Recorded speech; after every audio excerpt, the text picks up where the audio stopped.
The letter was 3 sentences long. Derek Voss read it 4 times before he understood it was real. Everything you think you inherited, you did not earn. Ask Priya to show you the footage, then decide who you want to be. That was it. No, my darling son. No, I love you. Just a warning, written in his dead mother's shaking handwriting, sealed in an envelope that had been sitting in a lawyer's safe for 6 weeks, since the day she stopped breathing. Derek stood in the marble lobby of Voss Tower, the building with his family name carved into granite above the door, and for the first time in his adult life, his hands would not stop shaking. Behind him, 40 people were setting up chairs for the memorial reception. Flowers everywhere. His mother's photograph, young, smiling, before the cancer, before the wheelchair, before any of this, blown up 8 feet tall on an easel by the window. Everyone in that room thought they knew how this story ended. Rich woman dies. Only son inherits everything. Life goes on. They did not know about the footage.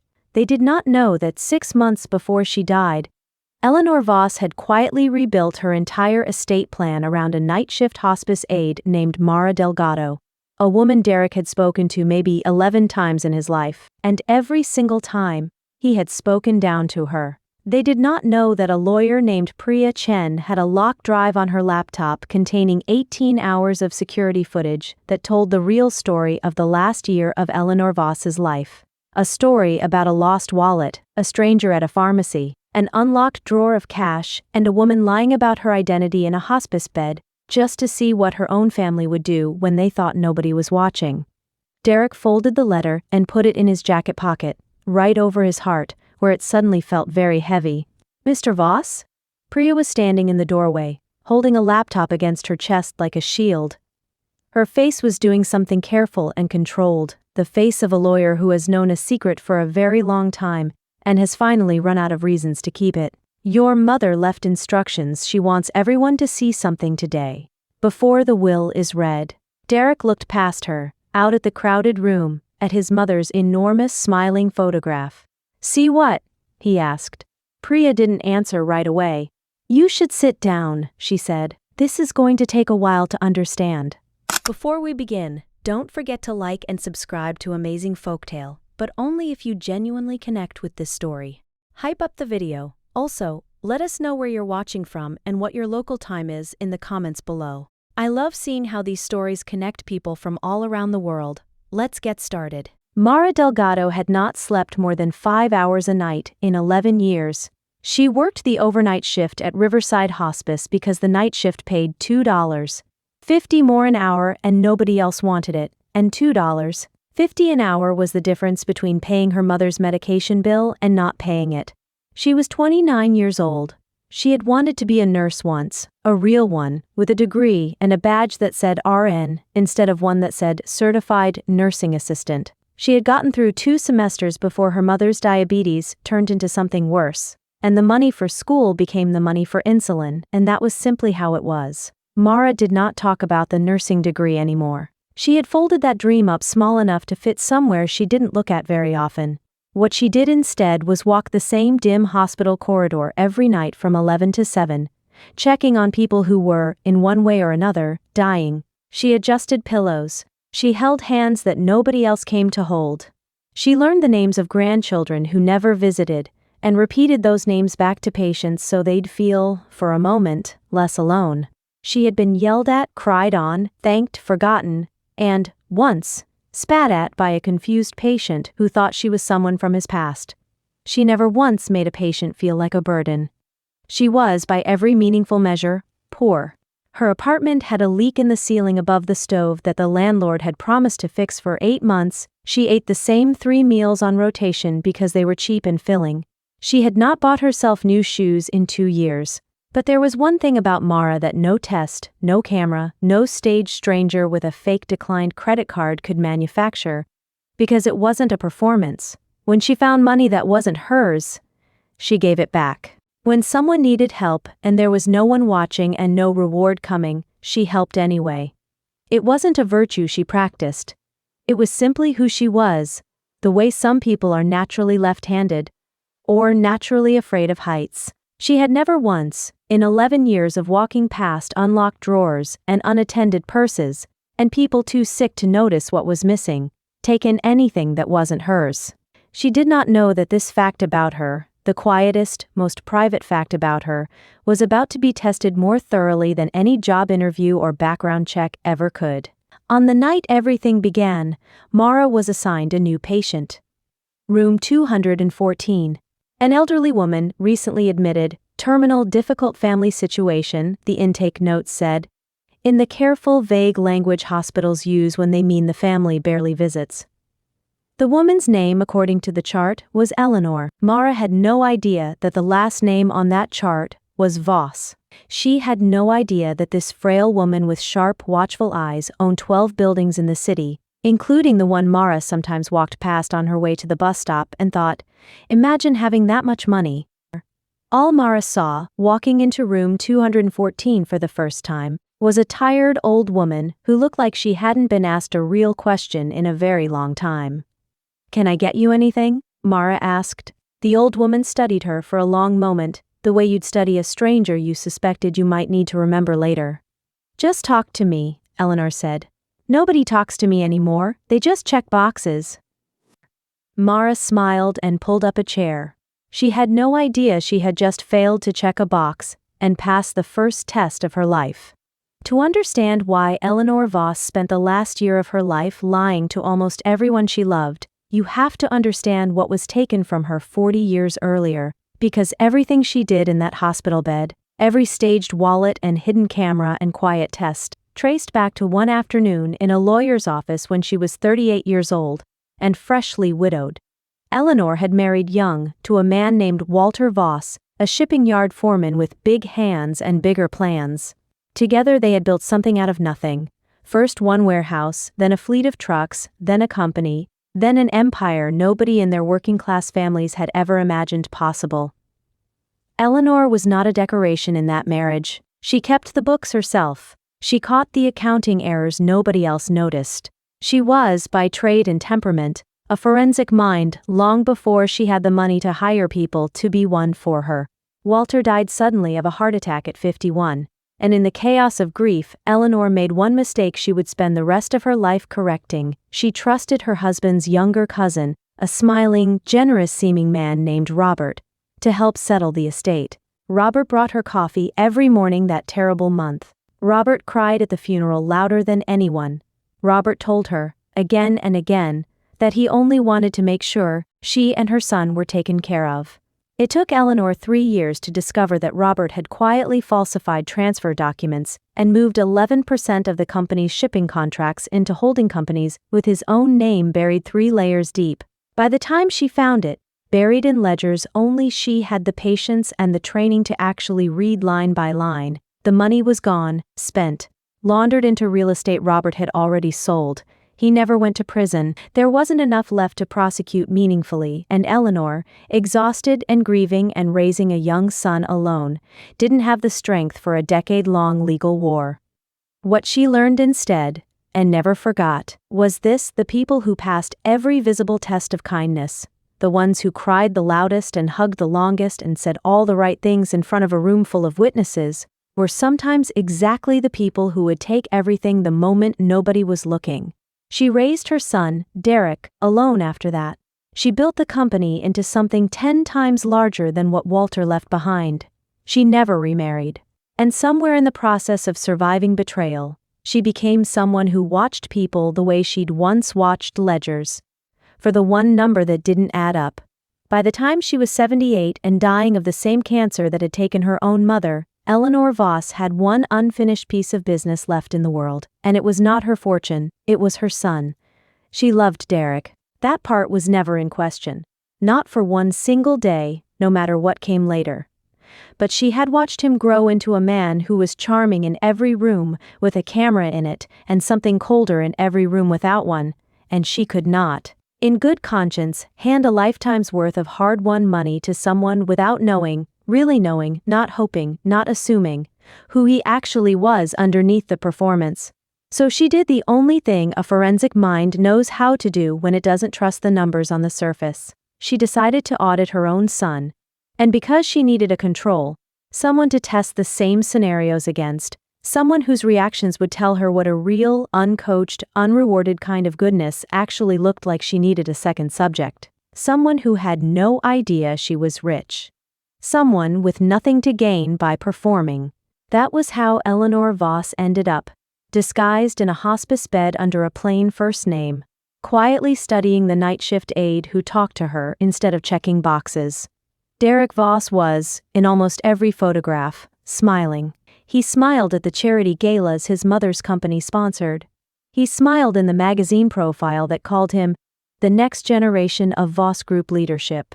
He smiled in the pharmacy parking lot the day he filmed himself offering to look into resources for a struggling stranger. An offer that cost him nothing, that he never followed up on, but that earned him 4,000 likes, and a comment from his mother's old friend calling him such a good boy, just like his father.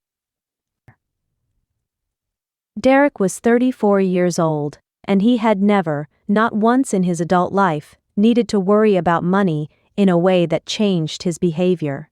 He had grown up in the shadow of a company he did not build, with a name on the building that he had not earned, and somewhere in that shadow, he had developed a very particular skill, the ability to say the right thing in front of the right people at exactly the right moment. It started small, the way these things always do. A borrowed $20 from a college roommate that was never paid back, waved off as, "I'll get you next time." A phrase that became a kind of quiet joke among people who knew him well enough to stop expecting the money back. A habit of taking credit in meetings for ideas that junior staff had actually developed, delivered with just enough charm that the junior staff usually decided it wasn't worth the fight. A pattern, not cruel, not yet, just careless, of treating service staff, drivers, assistants, and aides as furniture that occasionally needed a polite word tossed in its direction. His mother noticed these small things for years before she ever said anything. A foreman's widow does not miss the details. She noticed the way Derek's voice changed when he spoke to a waiter versus a donor. She noticed that he called his personal assistant, the intern, for 2 full years after she'd been promoted, simply because he'd never bothered to learn her actual title. She noticed that when he found money, a return deposit, an overpayment in his favor at a restaurant, a decimal point error on an invoice, he pocketed it without a second thought. The same reflexive way some people say, "bless you," after a stranger's sneeze. None of this made Derek a monster. That was in some ways the hardest part for Eleanor to sit with. Her son was not cruel in any dramatic, easily condemned way. He didn't scream, he didn't hit, he gave generously to causes that made him look good and photographed beautifully. If you asked anyone at that memorial reception whether Derek Voss was a good man, nearly all of them would have said yes, without hesitation. But Eleanor had learned, 40 years earlier, in a lawyer's office with a betrayal she never fully recovered from, that the question was never does this person perform kindness well. The question was, what does this person do in the one room with no mirror in it? She did not yet know the answer for her own son, and that not knowing, more than the cancer eating through her body, was the thing that kept Eleanor Voss awake at 3 a.m, running numbers in her head the way she used to run ledgers, trying to find the discrepancy before it was too late to correct it. It began, as these things often do, with something small enough to seem like nothing. A wallet, left on a cafeteria table at Riverside Hospice on a Tuesday afternoon. Inside it, $340 in cash, an expired gym card, and a photograph of a woman who did not exist, cut from a stock photo catalog and aged with a filter so it would pass a casual glance. Eleanor had prepared it herself 3 days earlier, with the same care she once used to prepare quarterly reports for board meetings. She had not expected a hospital janitor to nearly find it first. For a woman who had spent 40 years controlling variables in boardrooms, this small failure, the fact that she could not fully control a hospital cafeteria, rattled her more than she wanted to admit. She'd had to shuffle back in her wheelchair, feign dropping a napkin, and retrieve the wallet herself before quietly repositioning it exactly where Mara's shift would carry her. Mara found it 40 minutes later. She did not hesitate. She counted the cash out loud, in front of a coworker, so there would be a witness to exactly how much was there, a habit she'd developed years earlier, after her own mother had once been wrongly accused of taking money from a register she'd only ever guarded. Mara turned the wallet into hospital security within the hour, cash untouched, and never mentioned it again. Eleanor watched this unfold from a hallway camera she had access to through her seat on the hospital's board, a detail almost no one in her family knew about, and one that would matter far more later than it did that day. Watching Mara's small, unremarkable honesty, Eleanor felt something twist in her chest that had nothing to do with the tumor. Derek's version of the same test happened 2 days later with a second wallet, smaller, less cash, $80 instead of $340, a hedge Eleanor had built in without fully admitting to herself why Derek found it in the parking structure near his mother's office. He pocketed $40 of it as a finder's fee, a phrase he actually said out loud to himself in an empty elevator, rationalizing it the way people do when a decision feels too small to examine closely. That night, at a family dinner Eleanor had specifically arranged, Derek mentioned, unprompted, completely unnecessary to the conversation, that he'd returned a wallet he found earlier that week. A full, detailed, warm-sounding lie, offered without anyone asking, about an event that had happened in the opposite direction of how he described it. Eleanor smiled and changed the subject. But something in her went quiet and cold that night. The particular quiet of a forensic accountant who has just found the first line item that doesn't match the ledger. It would have been easy, reasonable even, to stop there, to simply write her son a smaller check, adjust the trust documents, and let the family story continue the way families let uncomfortable things continue, unspoken, unresolved, papered over with holiday dinners and birthday cards. Instead, Eleanor called Priya Chen into her office that same week, and said 4 words that would set the next year of both their lives in motion. "I need more tests." Priya, who at that point believed she was simply helping an aging client update some minor estate paperwork, had no idea what she was agreeing to. She would later describe that meeting as the moment she stopped being Eleanor Voss's lawyer and started being something closer to a co-conspirator in the most elaborate, most personal audit either of them had ever conducted. What none of them knew yet, not Eleanor, not Priya, not Derek, and certainly not Mara, was that Eleanor's careful, controlled experiment had already sprung its first uncontrolled variable. Ruth, Eleanor's longtime assistant, had been quietly watching the whole wallet exchange unfold too. And Ruth, unlike her employer, had opinions of her own about where all this testing was heading. Opinions she would soon act on without permission. The tests had begun. And already they were slipping out of Eleanor's control. The second test was designed to look like an accident of fate, a stranger, down on his luck, needing help that would cost the helper something real. He wasn't a real stranger, of course. Eleanor had hired him, a struggling actor named Curtis who badly needed the $500 fee and asked very few questions about why a wealthy old woman wanted him to fake a declined credit card in front of 2 specific people. Eleanor gave him a script, a location, and a story. An elderly mother, urgent medication, a card that wouldn't work. He approached Mara first, outside a pharmacy 3 blocks from the hospice, on a night when her bank account held exactly $61 until her next paycheck, money that was supposed to cover her share of the rent. Mara paid for the medication without a second thought. $61 gone, in exchange for nothing but a stranger's shaky thank you. She walked home that night doing math in her head, trying to figure out which bill she'd be late on now, and she did not regret it for 1 second. That was the part that would have devastated her. Had she known someone was watching and grading the moment, she never once considered not helping. It simply wasn't a decision she weighed. It was just what you did. Derek's version happened 4 days later, at a different pharmacy, with the same actor and the same script. Derek's response was different in a way that revealed more than Eleanor had expected. He offered to look into resources for the man, a vague, costless promise he had no intention of keeping, and then, before walking away, took out his phone and filmed a 30-second clip of the interaction for his social media, capturing his own generosity from a flattering angle before the man had even finished thanking him. That clip reached 4,000 likes within a day. It also reached Eleanor's phone, forwarded by a cousin in the family group chat with the caption, "So proud of Derek." Eleanor stared at the video for a long time. For the first time in the entire experiment, she did not feel like a clinical observer running a controlled test. She felt like a mother watching her son perform kindness for an audience and mean none of it. That same week, something happened that Eleanor had not planned and could not have predicted.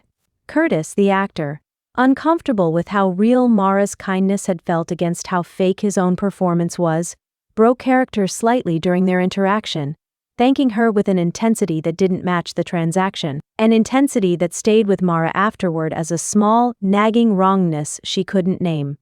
Something was off about him, she told a coworker the next day, unable to explain why. And in the background, another thread was quietly beginning to unravel. Ruth, moved by watching Mara pay her last $61 for a stranger, and then walk home worried about rent, did something Eleanor never authorized. She anonymously deposited $200 into Mara's account to cover the shortfall, transferred through an account not linked to Eleanor's name. It was a small act of mercy that broke every rule of the experiment. Eleanor didn't find out for weeks. When she did, it would raise a question she hadn't prepared for. If the people around her kept quietly interfering with her tests out of their own conscience, how could she trust that anything she was learning was still real? Meanwhile, Derek's viral pharmacy video had traveled further than any of them expected, all the way to a local journalist named Sam Okafor, who was working on an unrelated gentle feature story about the charitable reputation of prominent local families. Sam watched the clip twice, noted something faintly performative about it that professional instinct wouldn't let her ignore, and opened a blank document on her laptop titled, simply, Voss, Follow-up.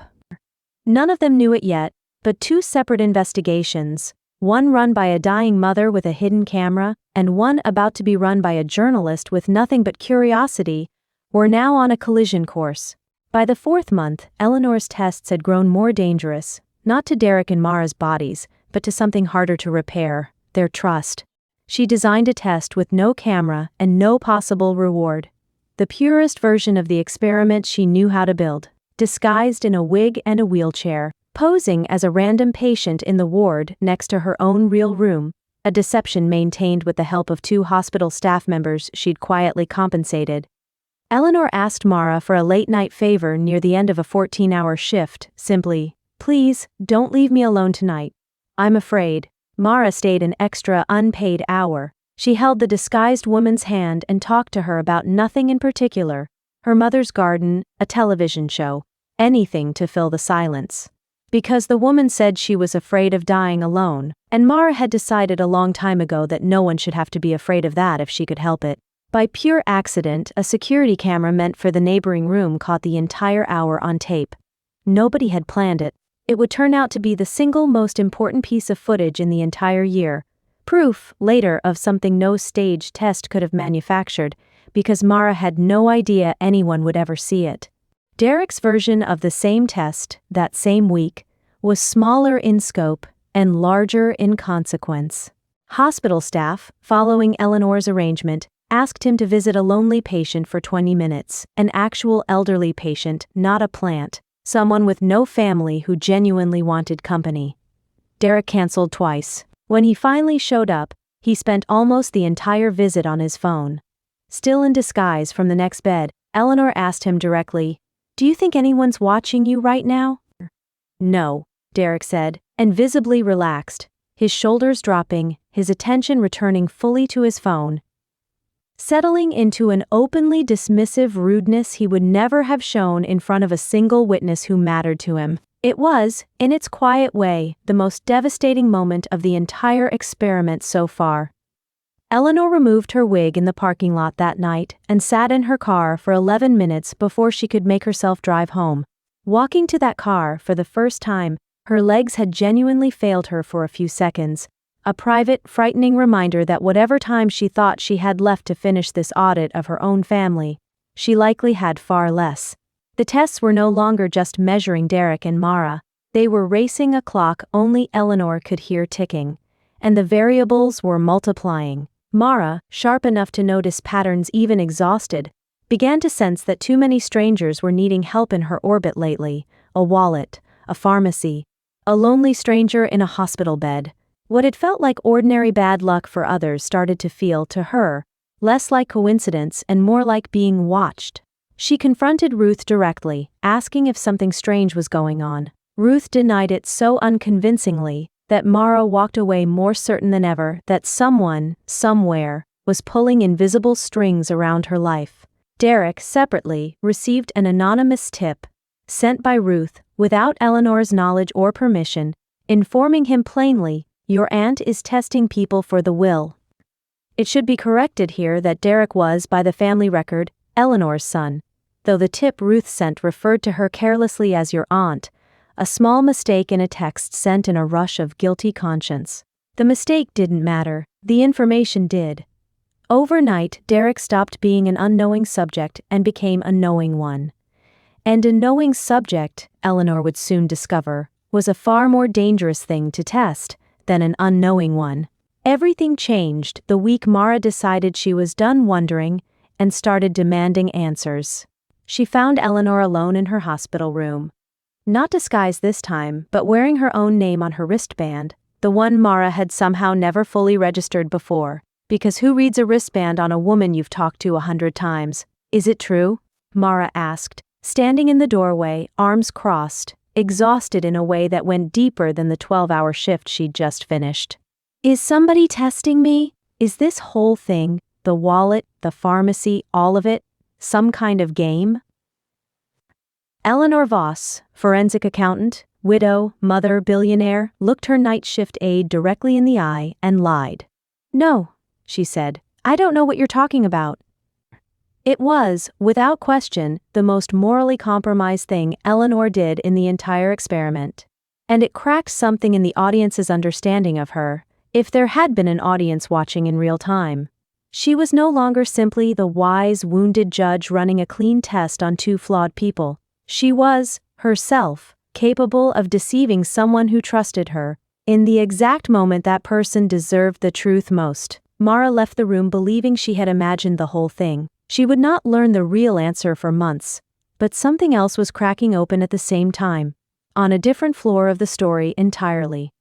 Priya Chen, auditing an unrelated account as part of routine estate work, discovered that Derek had quietly withdrawn a significant sum from a joint account he shared with his own mother, Eleanor herself, without her knowledge, to fund a very public, very photographed donation to the hospice. He had staged his own spontaneous act of charity and paid for it, invisibly, with money that was never really his to spend. It was the exact shape of the betrayal that had once cost Eleanor and Walter Voss a fortune 4 decades earlier, a loyal family member quietly moving money in the dark while performing loyalty in the light. Priya recognized the pattern immediately, and it chilled her. She now sat on information she was, in some legal and moral sense, obligated to disclose. But to whom? Eleanor, who was fading fast and might not survive the shock, or Derek, who would certainly deny it? Priya said nothing yet. She simply began keeping better notes.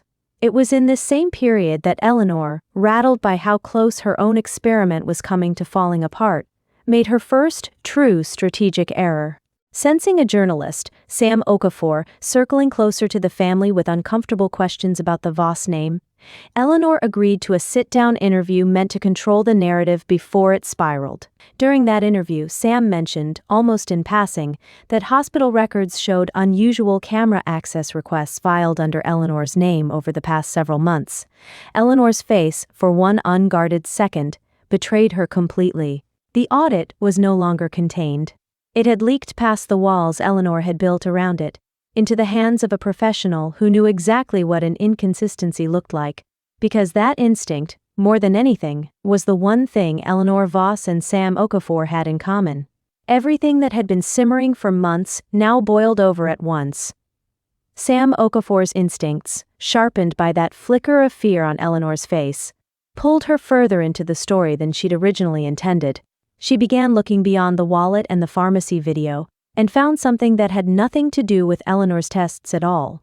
Derek's mounting personal debts, and the joint account he'd drained without his mother's consent.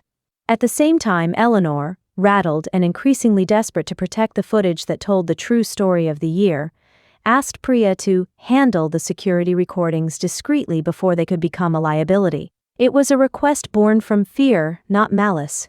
But Priya recognized instantly what it actually was: a request to interfere with evidence.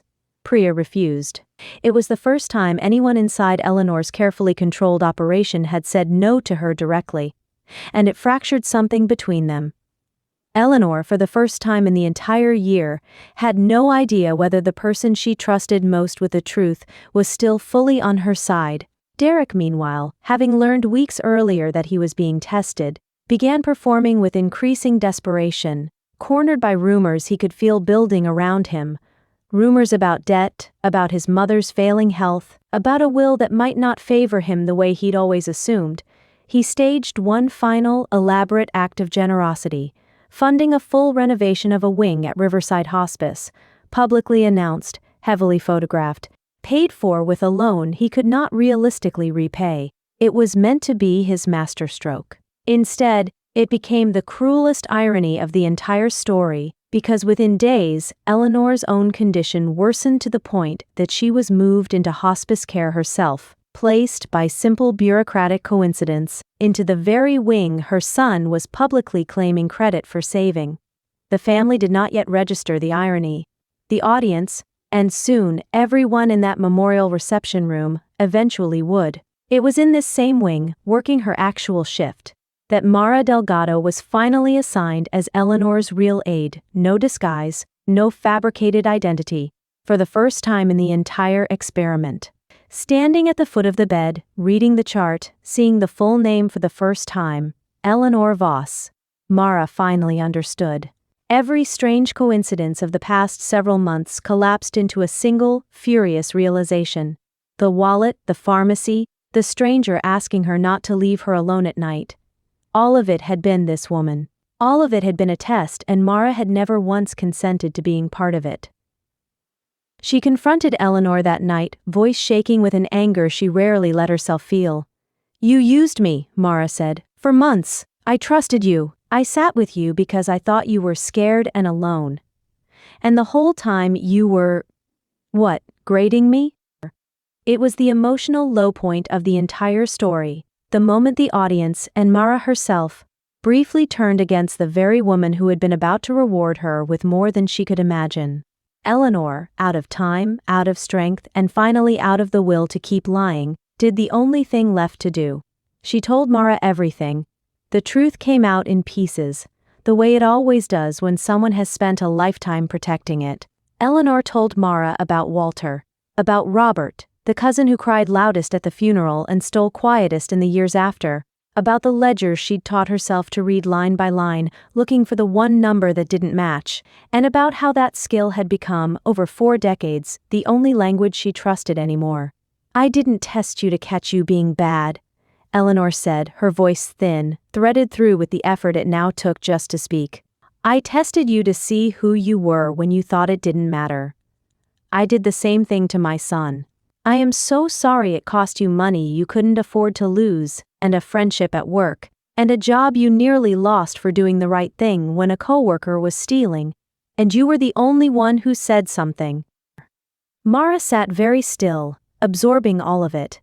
The wallet, the pharmacy, the unlocked drawer of staff wages she'd been left alone with weeks earlier at Eleanor's actual home, cash she had counted and corrected downward to exactly what she was owed, never noticing the camera in the corner of that room, never imagining anyone was watching, doing the right thing purely because it was right.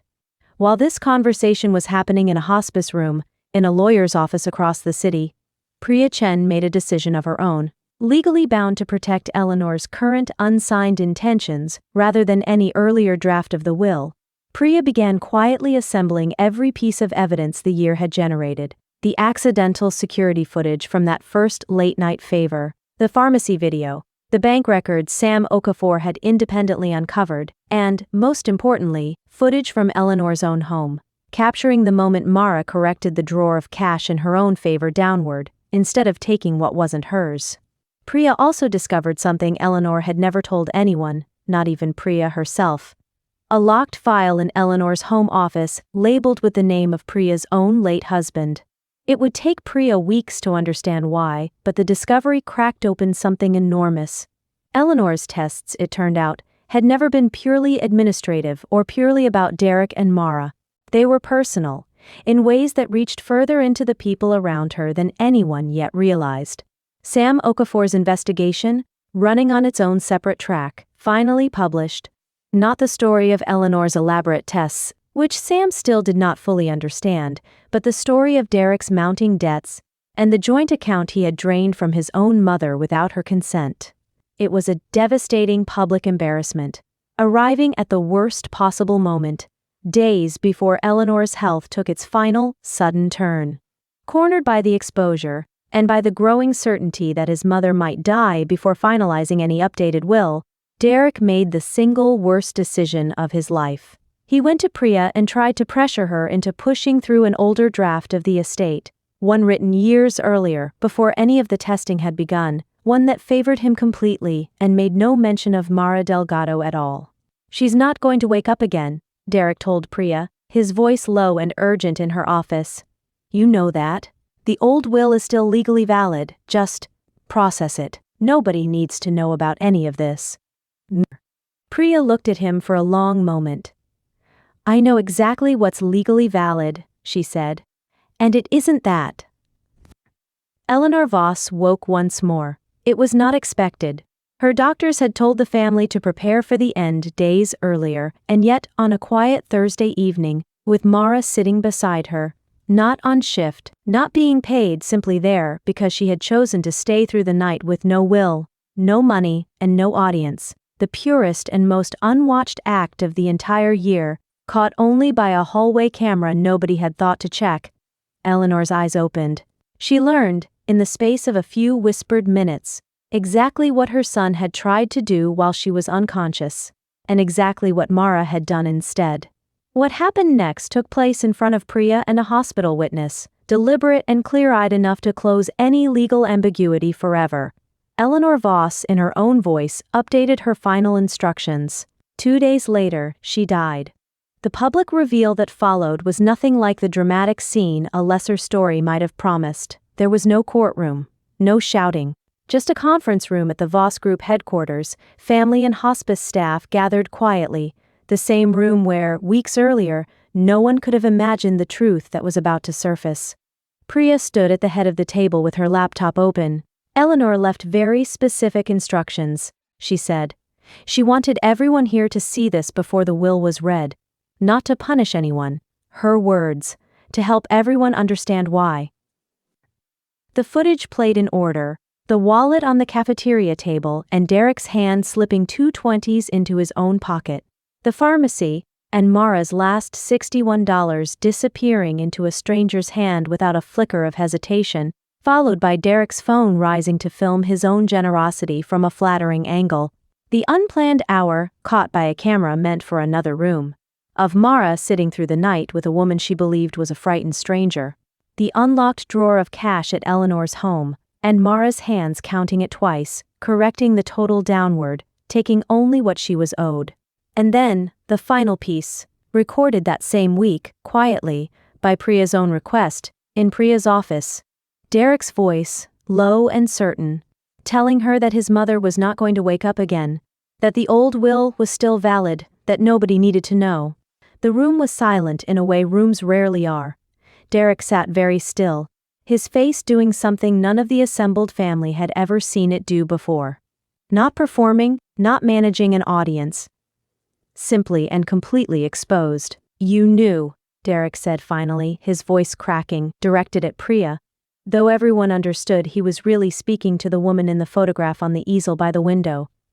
"This whole time, you knew, and you let me—" "I let you make your own choices," Priya said quietly. "That was always the point. Nobody forced you to take the finder's fee out of that wallet. Nobody forced you to film yourself instead of actually helping that man. Nobody forced you to come into my office and ask me to push through an old will while your mother was still breathing. Every single thing on that footage, you chose." Derek turned to Mara, who was sitting near the back of the room, still in her work clothes, having come straight from a shift she almost hadn't been allowed to leave for this. "You knew too," he said. "The whole time you were in this house. You could have told me." "I found out the same week you did," Mara said, and her voice, though tired, did not waver. The difference is, once I knew, I didn't try to use it to get anything, I just kept showing up. That's it. That's the whole difference between us, Derek. I kept showing up when nobody was checking. It was not a cruel thing to say. It was, if anything, said with something closer to sadness than triumph. The sadness of a woman who had never asked to be part of any of this, and who understood more clearly than anyone else in the room exactly how much it must have cost Eleanor to build an entire final year of her life around finding out the truth about the people she loved. Derek put his face in his hands. Whatever he said next, and he did say something, quiet and broken, an apology that came out tangled and imperfect, the way real apologies almost always do, mattered less than the fact that for the first time in the story, nobody in that room was watching him perform. He wasn't crying for a camera, there wasn't one on.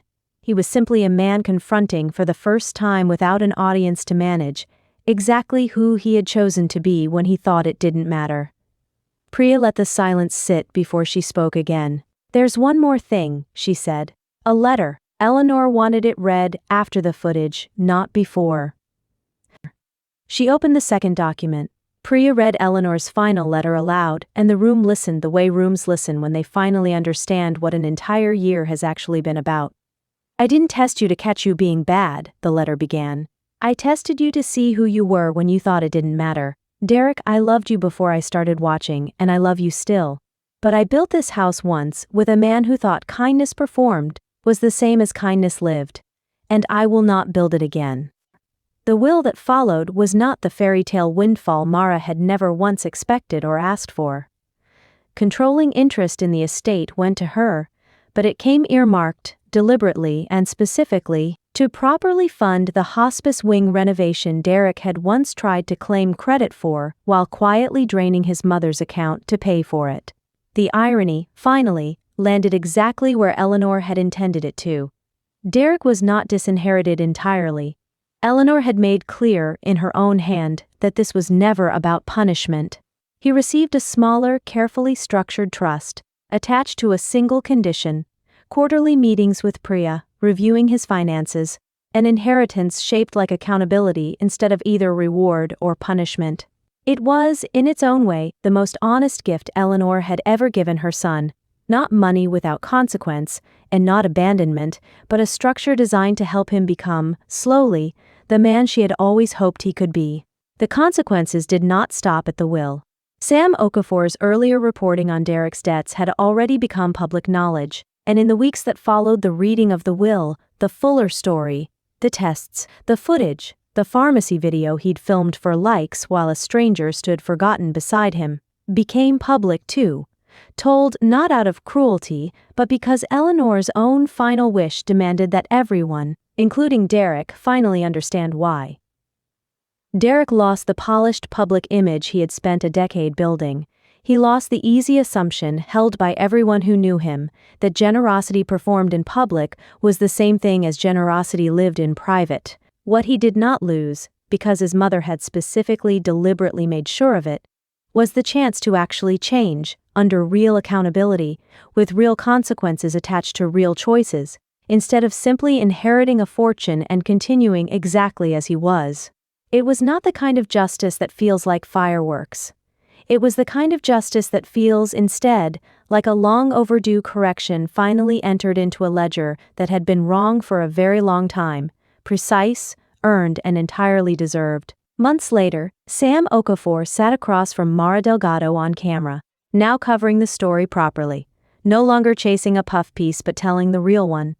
"Do you feel like you won something?" Sam asked. Mara thought about it for a long moment, about the 11 years of night shifts, the leak above her stove that still wasn't fixed, the nursing degree folded up small enough not to look at very often, the $61 she'd handed a stranger without a second thought, the hours she'd stayed with a frightened old woman who turned out to be one of the wealthiest people in the city.